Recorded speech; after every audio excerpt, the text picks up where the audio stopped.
Donc bilan de la journée du 28 mai. Donc là, consumer confidence à 16 h, quelques faits speech, calendrier de la semaine, earning, là il y avait celle, non, il n'y avait rien apparemment. Bon, donc pas de earning majeur. Donc là, le 28,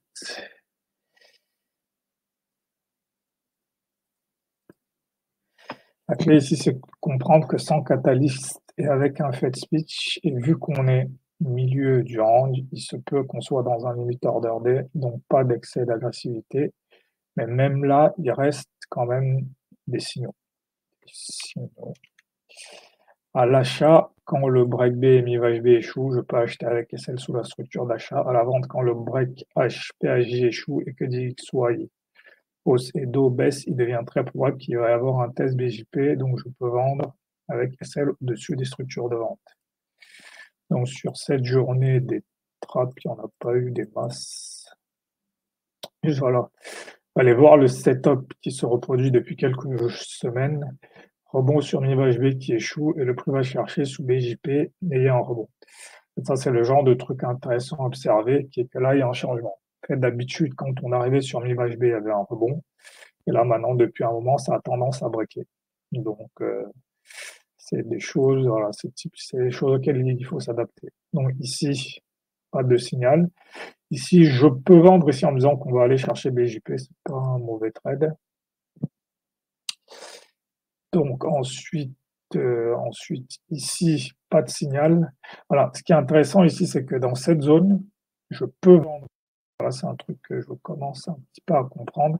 En fait, une fois que cette structure s'est formée, je dois accepter de vendre ici en me disant que voilà, cette structure, voilà, la structure qui est ici sera respectée en fait.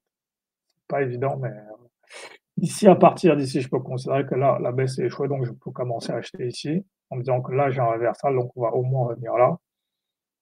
Donc je peux racheter ici pour la même raison. Pareil, je peux racheter ici, TP Hunter, voilà, on va revenir ici. Là, pareil, je peux continuer à acheter parce que le plus probable, c'est qu'on revienne chercher le PH, au moins PHUS, donc je peux continuer à acheter, voilà. Et là, reversal. Donc là, par contre, je dois vendre. Pourquoi? Parce que là, il y a avalement de plusieurs bougies. Cette tentative, parce que ça, c'est une tentative de breakout, parce que là, on était dans une phase de stagnation. La bougie qui tente de faire le breakout échoue. On avale complètement ce bougie, donc là, je peux commencer à vendre. Et admettons même que bon, là, j'ai acheté. Ici, je dois vendre parce que là, c'est la confirmation. Il y a le reversal, la tentative de remontée qui échoue. Voilà, ici même en M5, c'est visible. Voilà. Et donc, pareil, en M5, à partir de ce moment-ci, voilà, à partir de cette validation, maintenant, ma zone à respecter, c'est celle-là. Donc, dès qu'on va rentrer là, je vais essayer de vendre. Et donc là, de toute façon, en plus ça, parce que bon, j'avoue, sur le coup, j'ai pas vu.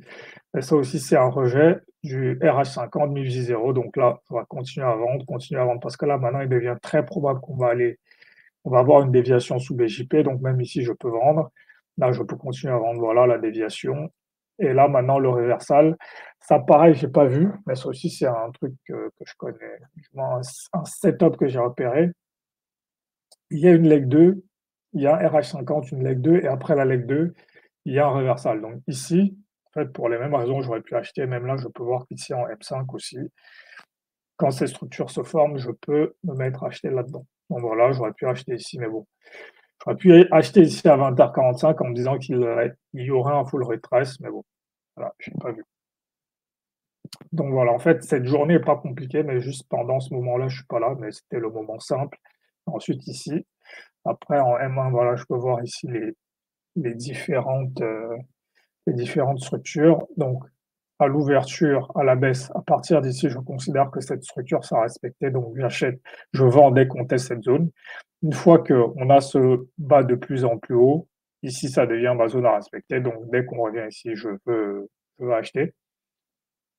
Ensuite, ici, ici, à ce moment-ci, quand il y a le RH50 finalement, donc quand le RH50 est confirmé ici, même à partir d'ici, cette zone aussi, ça peut devenir une zone dans laquelle je veux vendre. Ensuite, cette zone-ci, qui est aussi une confirmation. Donc quand on revient ici, donc c'est cette bougie verte, on peut vendre ici parce que cette zone-ci qui était un support, qui a fait support ici, maintenant est devenue une résistance. Donc dès qu'on revient la tester, je veux vendre aussi et là, on part en M1.